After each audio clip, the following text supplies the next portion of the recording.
В Алматы арестован 23-летний пранкер, шутивший над пассажирами метро, имитируя непрекращающийся кашель.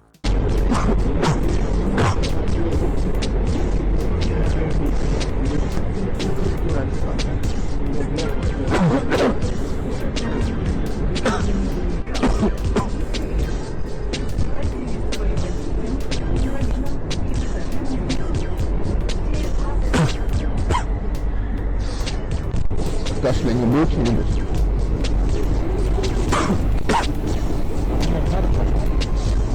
Брезгливо, да, вот? С тобой нормально?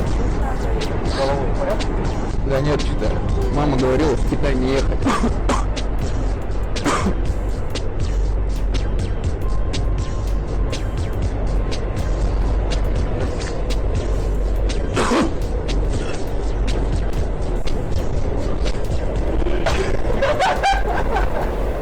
Факт мелкого хулиганства выявлен в ходе мониторинга социальных сетей.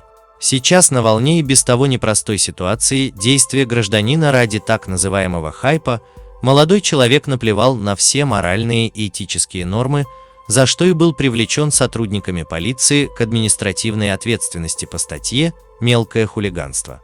Решением специализированного межрайонного административного суда города Алматы он был подвергнут административному аресту сроком на 10 суток, информировала официальный представитель департамента полиции города Алматы, подполковник полиции Салтанат Азирбек. Ребят, в общем, ситуация следующая. Все вы помните видео, которое я снял пранк в метрополитене, в метро, где коснулась тема коронавируса. Я хотел бы сказать, что я не хотел никого напугать этим видосом. Я не болею коронавирусом. То есть это видео содержало чисто юмористический характер. Так что кого я вдруг напугал, мои искренние извинения. И максимально разошлите это видео тем людям, кто реально напугался. Наше государство делает все возможное, чтобы в стране была стабильная обстановка. Так что всем здоровья и будьте аккуратны.